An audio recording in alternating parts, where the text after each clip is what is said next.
Five, four, three, two. Good afternoon. Thank you for joining us for County Executive Marc Elrich's weekly media briefing. The County Executive's guest this week is Dr. Gilberto Zelaya from our Montgomery County Board of Elections. And so without further ado, Mark, let me turn it over to you.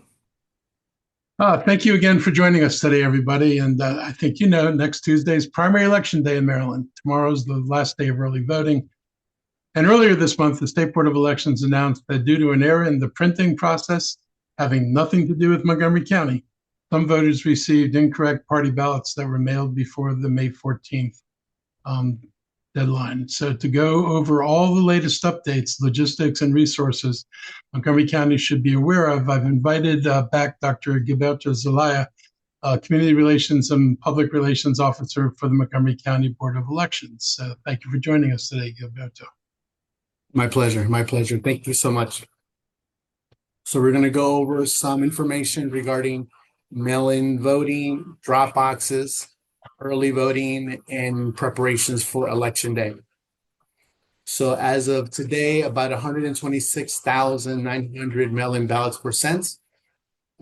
Within that number, about 120,000 voters are on the permanent mail-in list.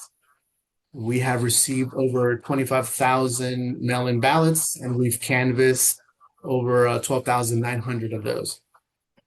With those original first issued by SBA's vendor before the 14th of May, we have 6,830 at the office. And those who returned the original and the replacement second issue ballot, about 4,035 of those voters sent both the original and the second issued replacement ballot. Our next scheduled canvass, mail-in canvass, pre-election day canvass is this coming Sunday at 12 p.m. We welcome everyone to attend in person or we have a live feed on our website, which will be on 777vote.org. And in person will be at our training and canvas center, which is at 18756 North Frederick Avenue, Suite 203. So we welcome everyone to come and observe. And any information regarding mail-in FAQs are available on our website at 777vote.org or at the Maryland State Board of Elections website, which is vote.md.gov. And I'm moving on drop boxes. As you know, Montgomery County has 58 ballot drop boxes across the county. Every early voting center has their corresponding drop box. They're available 24/7 until Tuesday, June 23rd, 8 p.m. We have daily mail-in ballot pickup by our bipartisan teams. They work 7 days a week, including Sundays. To identify the nearest ballot drop box, text the word box and your zip code to 77788. The system will give you the nearest drop box, driving directions, and also a post office locator. And in Spanish, that command is buzón without the accent, buzón, and your zip code, código postal, to 77788. Now, this coming week leading up to Election Day, June 23rd, if you're not using one of our 58 ballot drop boxes, we encourage you to walk into the post office. Walk into a post office to ensure that the clerk date stamps or franks the return envelope. They're not guaranteeing same day date stamping. So if you deposit one of your mail-in ballot ballots, make sure you walk it in the post office, especially if it's on the last day of the 23rd of June. And most post office close at 5 p.m. And just make sure you sign that voter oath on the return envelope. Now, moving on to early voting, we have 2 more days left. Today, Wednesday, the 17th of June, we have our 14 early voting centers are available until 8 p.m. or until the last voter in line has voted. And tomorrow will be the last day. Over the last 6 days, we've had over 16,604 voters voted early. So make sure to avoid skip those lines, especially on the last day after 5 p.m. So over the last 6 days, 0 wait times. to identify the nearest early voting center. Grab your trusty cell phone and text the letters EV plus your zip code to 77788. That's EV plus your zip code to 77788. And it will provide you the nearest early voting centers, driving directions, and most importantly, wait times, which has been 0 over the last 6 days. And the code in Spanish is VA y su código postal to 77788. We also have same-day voter registration at any of our 14 early voting centers. Bring a state-issued ID, driver's license, permit, bank statement, or utility bill that shows your name and current Montgomery County address. And registered voters may update their residential address, but not their political affiliation. Please note Maryland has closed primaries. And then on election day, if you miss early voting tomorrow, 8 p.m., you could vote at your corresponding election day polling place, which is listed on the back cover of your sample ballot voter information guide mailed to every voter. Otherwise, you will vote provisionally if you're not voting in your corresponding election day polling place. Starting on the 19th of June, after early voting season, if you text the word FIND to 77788, the system, you could put information and it will identify your corresponding election day polling place. And in Spanish, la palabra es buscar al 77788. So please make a vote plan if you're not voting during the early voting season. And lastly, I want to thank our civic-minded election judges that have been serving over the last 7 days at the 14 early voting center, and also the ones who then will step up to vote and to serve on election day at our 230 polling places on election day. Many of them have paused their personal and professional lives to serve our voters. So please make a vote plan, vote in person, or return that mail-in ballot as soon as possible. And if you have interest, we encourage voters to serve in the upcoming general election, November 3rd, or during the early voting season. Text the word serve and your email to 77788. And after we certify the elections, we will coordinate with you to get you trained and assigned for the general elections. So thank you. Thank you, Doctor. Anyone have any questions for Dr. Zelaya? Please raise your hand. Boy, I guess you're so thorough. You've addressed all issues that are out there. I see a hand up. Oh, you see a hand up, Mark? Who we have? Yeah. Oh, Ms. Jacoby, go ahead. There you are. Hello. I had a question sort of just related to elections in general, not specific to anything you said, but we heard from some election judges that this year voters under certain circumstances are being allowed to bring polls or phones into the polls with them.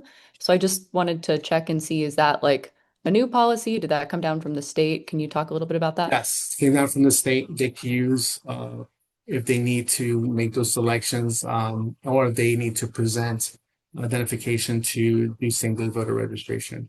But they're not allowed to video, take pictures, or record in the polling place.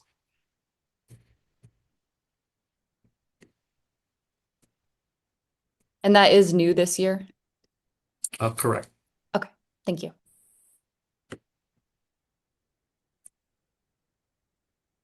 Any additional questions? Seeing no other hands up, thank you again, Dr. Zelaya, for joining us today, and good luck. Thank you. Appreciate it, everyone. And thank you for everyone for all the service and all the people that volunteer in your organization. Mark, back to you. I'm going to start by, I want to share my deepest condolences with the family of Nazir Bell. He was a Towson University student who died this week while enjoying the Chesapeake and Ohio Canal National Historic Park. And Nazir is a graduate of DCC High School, and he joined his friends on Sunday along the Billy Goat Trail and to swim in the river. After an extensive search conducted by our Montgomery County Fire and Rescue Service professionals, his body was recovered on Tuesday. And it's heartbreaking news for his friends and family who remained near the water during the search. hoping for the best. This is, another tragic loss. He was an ambitious young man. He had potential to do great things, and it's a terrible reminder of the dangers associated with swimming in open water. Potomac looks like a really nice, peaceful river sometimes, but the Potomac River is complex. And it can be very calm, but it's also home to deep pockets and also deceptive currents. And in fact, the Great Falls, as they call it, they give the park its name, was formed by fast-moving water beneath the surface. And the average flow rate, about 10,000 cubic feet per second. That's moving a lot of water. Our rescue crews are sadly too familiar with areas like Mather Gorge and the Billy Goat Trail because of numerous drownings that are associated with the river. I want to thank the MCFRS for their compassionate and dedicated work in these very trying circumstances. It is illegal to swim or rain in the Great Falls section of the Potomac. It carries a fine of at least $200, but this incident shows it can cost a lot more than the financial penalty. So I encourage everyone, please follow the rules. Don't swim where we've told you it's too dangerous to swim. Use extreme caution if you plan to paddle or kayak or boat in the area. This is not the safest place to be doing it. There are better places in the Potomac where you don't have to deal with this. So please take this into consideration. In other news, we issued a public health advisory on Monday impacting residents living near a tributary of Muddy Branch. Tonight, our Department of Environmental Protection and DHHS will be hosting a community meeting at Dufif Elementary School for residents in the impacted area. You can kind of see from the map where the area is and the stream where we have a water contact advisory in place, and you can see the two ponds there. WSSC has assured us that public drinking water is safe to residents living in this area. And that's because the public water does not come from the stream or from these ponds or from wells. It's part of the central system that WSSC has. But we've posted warning signs along the stream and pond as well. We're distributing flyers at homes throughout the area with the following information. Do not let your kids or pets play in the water. Do not drink from that stream or those ponds. Don't fish there. As somebody pointed out to us, just because you skin and clean the fish doesn't mean you're getting rid of the PFAS. They're not sitting on the surface. They're in the body of the fish themselves, much as they happen to be in our bodies, unfortunately. And so don't fish there. Don't think you can eat the fish if you clean them. And wash your hands and skin thoroughly if you're in contact with the water there. We're reaching out directly to well owners also within a mile of those sites, offering to test their wells. We know that PFAS are trouble. That's why back in 2023, the county filed a lawsuit against 24 PFAS manufacturers. These companies knew their products were helpful, and they hid that information. And we want to hold them accountable for the cleanup. A Google search will show you that information about the dangers of these chemicals go back more than 40 years. But that information was actually hidden from regulators. This is a familiar story, I believe. Somebody described it as the same thing they did with cigarettes. The origins of our PFAS problems nationwide can be tracked back to one simple thing: corporate greed. This was good for business. Whether or not it was good for people, apparently a minor concern. Moving forward, we've put together a task force consisting of Maryland's Department of the Environment, our Department of Environmental Protection, and Health and Human Services, WSSC, and Parks to coordinate testing and to complete a full investigation. We're doing additional groundwater and soil sampling to understand the full extent of what we're dealing with, and we're going to keep the public informed every step of the way. You can find more information, maps, and you can sign up for email and text alerts at montgomerycountymd.gov/PFAS. And we'll put that in a website in the chat. This week, the last week of school for MCPS students, I wanted to wish all the students and teachers and staff a safe and enjoyable summer. While classes won't reconvene until later in August, as a former teacher, I do hope the parents will continue to encourage their kids to practice their reading, practice their math, continue to learn over the summer, and also do some nice exploration over the summer months. While the students and teachers go on summer break, I think it's important to update you on where we stand now that the dust is settled on the budget for FY 27 that begins on July 1st. County Council approved a $3.72 billion operating budget for MCPS.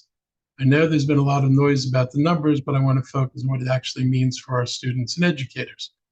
First, we put more of our local money into schools than ever before. The local contribution is about $161 million above the state's maintenance of effort requirement. Part of that was caused by a shift in pension fund costs from the state to the county over the last 2 years, but it's not all of it. Unfortunately, from what we're learning from the state, there may be more shifts to the county budget when Annapolis reconvenes next January. So we're all holding on to our breath to see what comes next. But even with the record funding, MCPS faced a significant gap because of the council's decision not to fully fund the MCPS request. MCPS had to implement, $35.9 million in targeted reductions, which included 415 positions.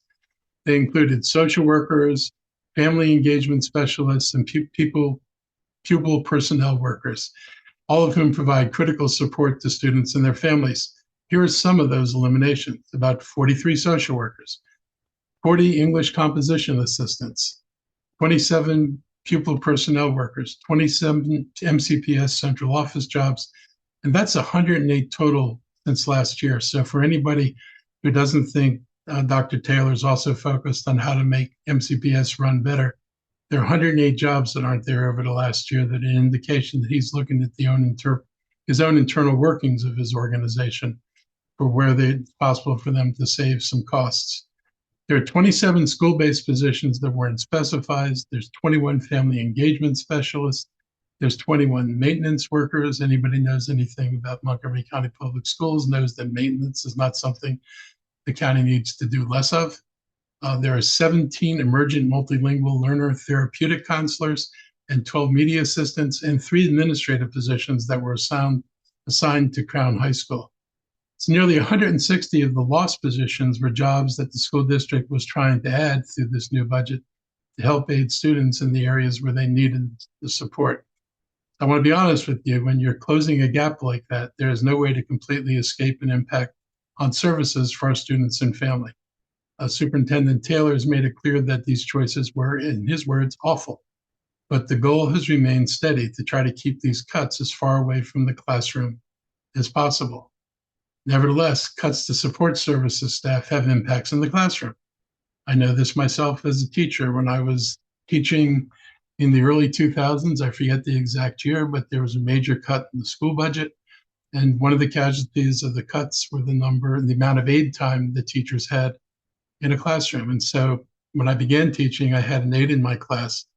And remember, I'm teaching kids in 4th and 5th grade, where the kids in the class range from 2nd, 3rd, and 4th grade levels, which means you can't teach one lesson. And I had an aide for most of the day, except 45 minutes. When I stopped teaching in 2006, I was down to my choice of 45 minutes of aid time for English or math. These are real losses to the classroom when you start making these kind of cuts. And so we should not make light of this or think these are easy things for them to do away with. Many of our students depend on the services from support staff, and the cuts forced by the council budget are definitely going to have a detrimental impact on the students. It's just not possible to avoid it. This wasn't the path I proposed, but it's the budget we landed on, and now we have to make the best of it together. Staffing decisions themselves belong to the MCPS board and superintendent, not the county.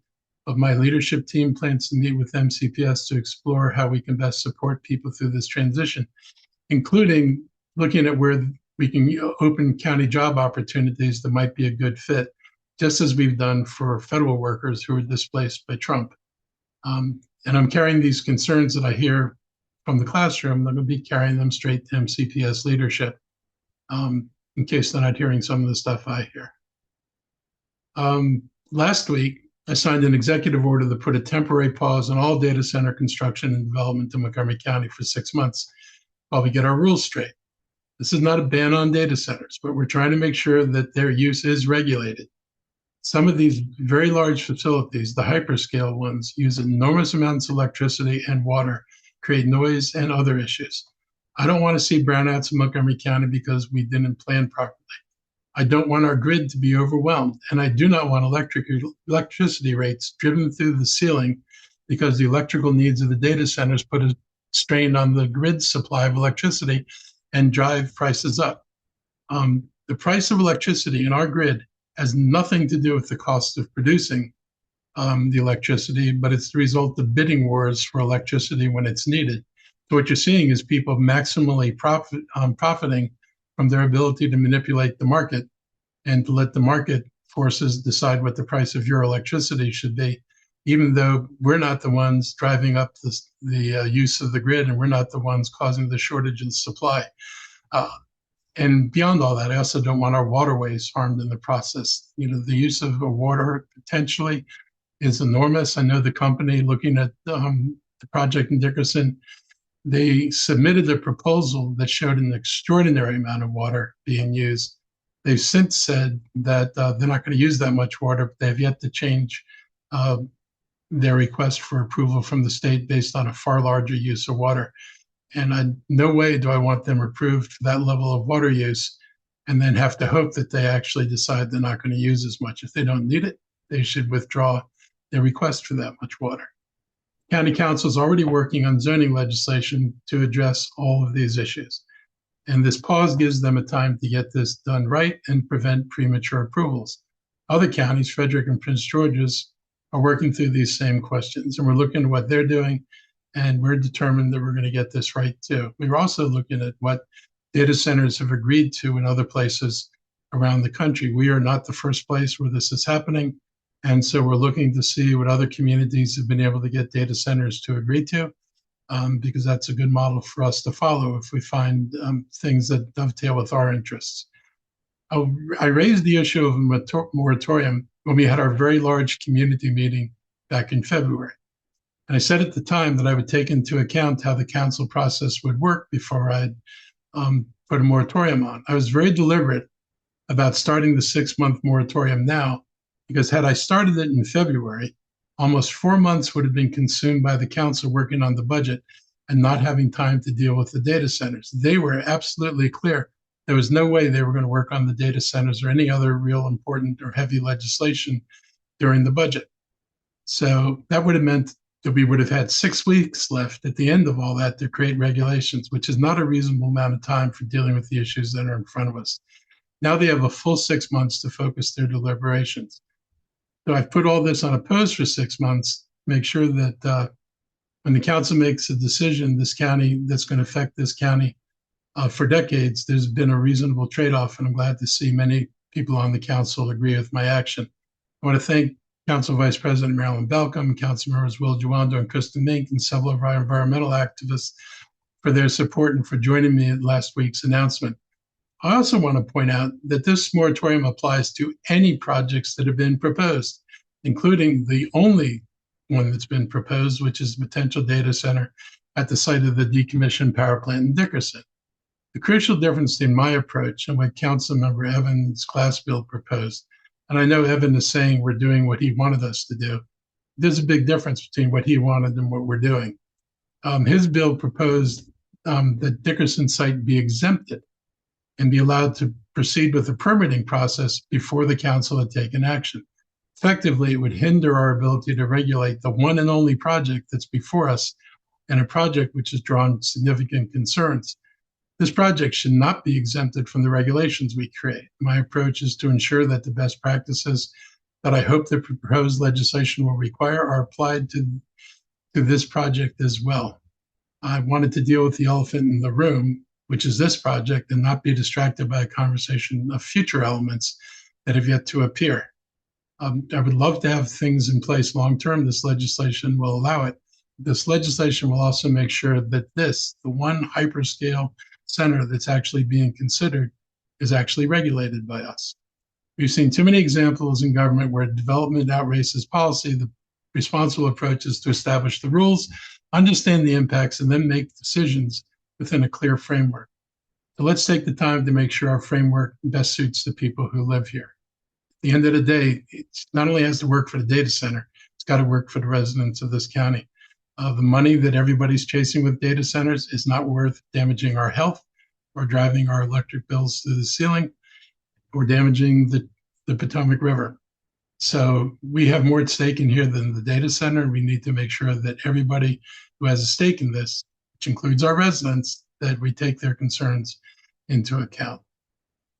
And finally, I want to close just talking about Juneteenth, or Freedom Day. This Friday, June 19th, is Juneteenth, which is a county and national holiday. The county government will be closed on Friday. Juneteenth celebrates the end of slavery in the United States, honors the resilience of Black Americans who persevered despite adversity. Juneteenth should be seen as an American holiday, not just the Black holiday.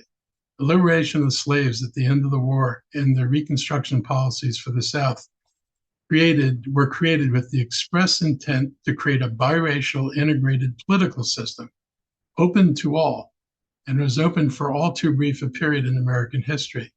And it was the one time in American history where we actually tried to seriously rectify the evils of slavery.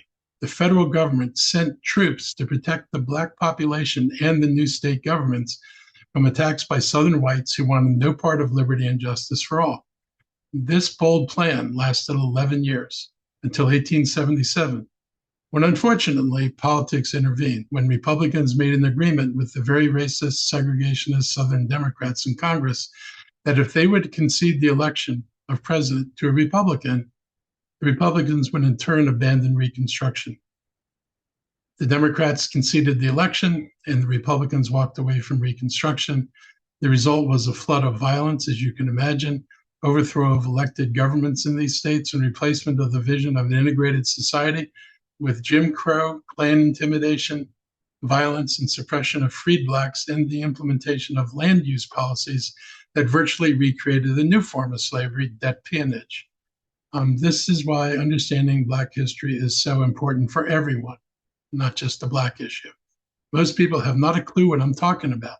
No idea what happened and how long it lasted, and not a clue about the implications for education, jobs, economic opportunity that would largely be denied to Black people for almost another 100 years. I would be surprised if very many younger Americans even realized the federal government was sending troops to southern states in the 1960s and the 1950s in Arkansas in order to enforce integration. The fact that we don't know that, and that's not part of our national knowledge, is a real problem. At least we should not get too comfortable with ourselves in the county. We are not immune. Land covenants here that existed on much of the property in the county blocked both Black and Jewish people from owning or renting property here, and that lasted until 1967. Not exactly ancient history, folks. In the 1960s, federal troops, as I said, were sent to the South to ensure that schools were integrated. I think we know, some of us know the famous scenes in Alabama and other places. It is our history. Knowing this is important to how we can understand today as a product of the past. And with an insane president who wants to whitewash slavery, treat it as if it had no effects, or perhaps it was a training ground for people, and erase anything that calls attention to it and all the horrors that came with it, America's on a path to slip back into darkness that so many people have struggled to lift up. Hopefully, what we learn about our past will strengthen our resolve to address the problems that flow from it. The annual Scotland Juneteenth Heritage Festival has already hosted its opening night ceremony, the Interfaith Church service, and this week we had a number of community events focused on bringing people together and honoring the county's past. The festival also debuted its first comedy show on Monday night at the Black Rock Center for the Arts in Germantown. On Friday, there's going to be a 5K run, a full morning of activities at the Cabin John Village Park, which includes a mobile museum and a family carnival. The annual Clarence Height Israel Baseball Classic will be a game between the Bethesda Big Train and the Gaithersburg Giants. And after the game, there are going to be fireworks. On Saturday, we'll celebrate Freedom at the Rock, Montgomery County's official Juneteenth celebration. The Rock, in case you're wondering, is Black Rock.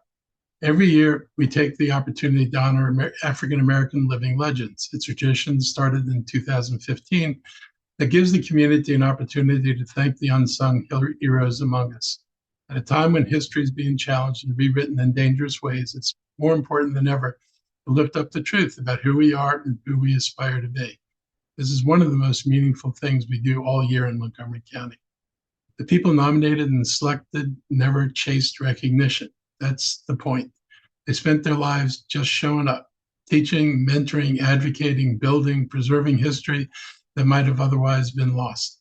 Their work in our schools, our neighborhoods, and our community benefited all of us. So congratulations and thanks to the 2026 African American Living Legend recipients. I hope all residents will take a moment this weekend to participate in a Juneteenth event. I hope parents take the time to talk to their children about why this holiday is so important. And I think this holiday is important as recognizing the founding of this nation. And I hope everyone treats it that way. So with that, I'll now turn this over to my HHS team for their updates, and then we'll take your questions. Good afternoon, Mr. County Executive. One quick update, as we continue to look deeper at the needs of the community. I know Dr. Davis and our team in Public Health Services, she and Dr. Ashford and Sean O'Donnell are working on an update to the community health needs assessment. But in our aging and disability service area, we've done a needs assessment for our age-friendly community. We recently completed 10 years, and we are one of about a little less than 1,000 age-friendly communities internationally. And working with our AARP partners, we've taken a deeper dive into the age-friendly needs. And those needs, at a glance, are housing, transportation, and health. We will be discussing some of those data points next Tuesday from 1 to 2:30. The link will be provided in the chat box if you're interested in hearing and learning about some of those age-friendly community needs as our partner has assessed. With that, I will turn it over to Dr. Davis. Thank you, Dr. Bridgers. I don't have anything additional to add. Thank you, Mr. County Executive, for updating everybody on the PFAS situation in Muddy Branch. I do want to reiterate that public water remains safe to drink, and we encourage folks with wells to get their wells checked. That's something that people with well water should get done annually, regardless of how close or far you are to this site, and include in that annual check to check for PFAS. And the county is working directly with folks who have wells that are in the vicinity of the site, and happy to take questions at the end.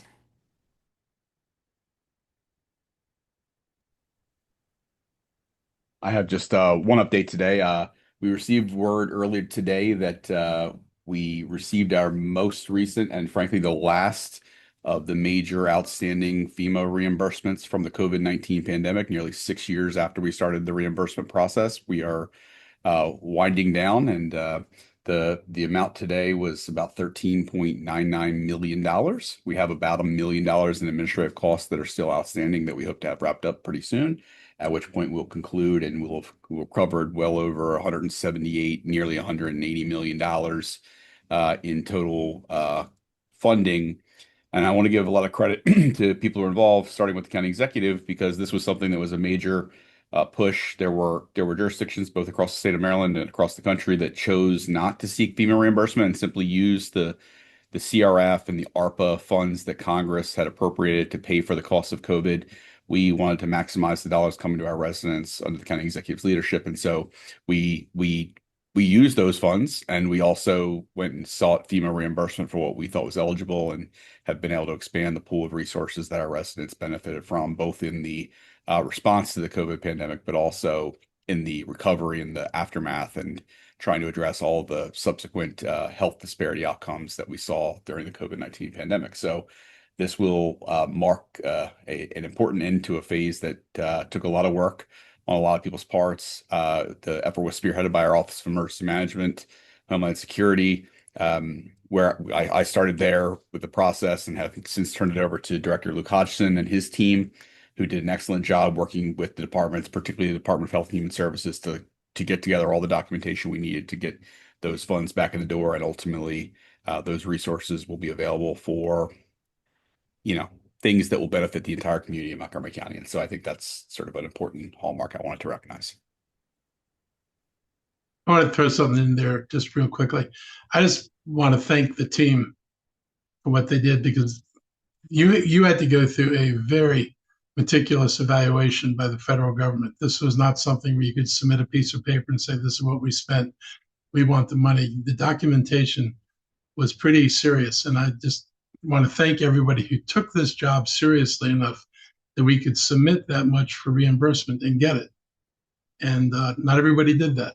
And it really helped the county get through COVID, particularly help our budget get through things, because $178 million that we wouldn't have had would have led earlier to even more severe budget choices than would have had to make. So make sure everybody on the team knows how much I appreciate what they did. Thanks, Mark. Thanks to you, Dr. Sutter. Congratulations again. Rich Daniel, MCM, you have your hands up. Go ahead, Rich. Mark, good afternoon. I was curious on two fronts. One about your run for public service, and with the perhaps the move to council, what are some of the priorities or motivations for you to continue the journey of serving the public in all the different ways that you can? And then my second question is on a different subject. Sure. So, look, I've been really lucky. I spent 19 years as a council member in Tacoma Park. I was a school teacher for 17 years. I've been able to do things with my life where I thought I could make a difference and try to make things better for people. And I feel like as a county council member and as an executive, I've been pretty singularly focused on how do you make things better? How do you lift up the least among us? But how do you also make sure that you're moving forward in other ways? Because, and I've said this before to people, without focusing on how do you grow an economy, you're never going to have the revenues to pay for the things it costs to do that. So I've always been motivated. I feel like I'm still young enough to do this. I don't feel tired. I don't feel worn out. And I want to keep doing this work. I mean, I could go on vacation, have a great time, but I would rather do something useful than have a great time. It's satisfying. It's as satisfying to do something useful as it is to go and have a great vacation, at least from my perspective. So I want the opportunity to continue to do that. I also think I bring a perspective that's going to be really important. This budget showed the challenges this county has. We have not been able to do the things that would make us competitive. And I've talked about this a lot. I've talked about in other media briefings. This county, for all the things we did, just look at this budget, for all the complaining about it, the council passed virtually everything I proposed. Most of the cuts they made were in the school system. Most of the cuts they made were not in the human services part of it. You've got a council member who says, I voted against, against funding this budget, but he's a council member who voted for everything that went into the budget. And it's always been amusing to me over the years to hear people talk about, I voted against this, and at the same time voted for everything in it. So when you see somebody who does that, just remember that when they go out to the community groups, they say, I voted for putting your item in the budget. Remember that they also voted not to fund the budget at the end of the day. To me, that's important. I want to be able to have discussions on the council. And, you can't be in my seat and not look at what happens in Virginia. Because frankly, everybody around me says Virginia, Virginia, Virginia. And what we've looked at is that where Virginia diverged from Montgomery County about 2012 or 13, when they made a decision to create taxing districts for commercial property that raised taxes substantially higher than the taxes in Montgomery County. And they took that money and they plowed it into what we both knew back then was the transportation was the key to economic development. And that was the topic of a Washington Post business story going back to 2018. The transportation was the key to development. Virginia understood that. They made a decision in 2013 with a Republican governor and a Republican legislature to get the taxing authority to raise those taxes. Maryland did nothing. Montgomery County did nothing. The council had an opportunity to support legislation in Annapolis that would have just given them the authority to make a decision about raising taxes. They would not even support that bill when it was in Annapolis. So I want to take this fight, because if our choice is we have to live with only the revenues that are available today and we're not going to raise any taxes, I can tell you that the next budget and every budget after that are going to lead to a succession of cuts. And if you figure you're not going to cut fire and police, then those cuts are coming out of human services and the quality of life issues we provide our residents. You're not going to be able to fire enough county employees who don't do anything, because you're not going to find those employees, in order to balance the budget. And I want to have real discussions about what I would say the adults around us, like the District of Columbia and Northern Virginia, what they did to deal with their budget problems in order to ensure they could fund growth. I want to make sure this county has those discussions. And as a council member, I will be able to do that. I may not win, but it's going to be a discussion. And I think the residents of this county are going to want to know why other people where we keep saying everybody's going to Virginia, are asking themselves the same question I do. Why do you go to Reston or Virginia to pay $1.50 property tax on commercial property when you could stay here and pay only $1.03? Something's wrong with this picture. I want to be able to talk about that, and I want to be able to work for the things, the social programs and the other things that I think are a hallmark of my budget. That's why I'm doing it. Great answer. And this second question leads to the transportation point you mentioned. If you could, can you update us? I believe July is the next window of a deadline of negotiations, shall we say, regarding White's Ferry. And Yep. Can you give us an update on the journey of the funding to enhance negotiations, what that's been like, and then where you think we are with less than a month to go with some hopeful decision there? So some things have broken in our way, and I can't give you the details on everything, but I think we wind up with control of the county side of the property. This is where individual personalities, really were a problem. The owner of Virginia side and the owner of the Maryland side literally would not work with each other or talk with each other. It was a very difficult situation. And Virginia has been unwilling under the Republican governor to even consider using eminent domain to get the landing spot, which is important, frankly, to both the Virginia side and the Maryland side of the river. And we've got new leadership in Virginia. And I think we'll be in a position where I know the person in control of negotiations on the Virginia side has changed, and the county will wind up in control of negotiations on our side, I believe, and we should be able to get to yes. We're not dealing with, the numbers haven't increased. Nobody has come back and said, I want to hold you up for more. So it looks like, we've got a path we can get down. So I think if it's not within the next month, I think it'll certainly be in a reasonable length of time that we'll get a deal to get this thing open. But then getting it open means, rehabbing the boat and the whole ferry system. So it won't happen overnight, but I think once we've got an agreement, which I do believe we will get, it will happen pretty soon thereafter. Great news. I was there today, and it will take some rehabbing, but the good news is the grill is still open in the meantime. So thank you. Thanks for that update. And in the new solution, the grill will stay open. We're not closing the grill. Well, it's about 15 feet below the flood line from 1972, the entrance door. I can tell you that. It's I remember that as a kid, but enough of that. So thank you for that answer about the good news there with the movement. Yep. Thank you. Thanks, Mark. Thanks, Rich. Anything else? You good? That's it for me. Thank you. Thank you both. Okay. I don't see any other hands up. Aaron, from the banner, I know you joined us late. Are you good? Do you have any questions? Maybe she's recording for later. I'm good. Thank you so much. Okay. Mark, I don't see any other hands up, so that will do us for this week. Is there anything you'd like to say before we depart? Have a nice 3-day weekend and do something educational and fun. 3 days is enough time to do both. And sometimes education's fun. So have a good time, and I'll see you all next week. Thank you, everybody.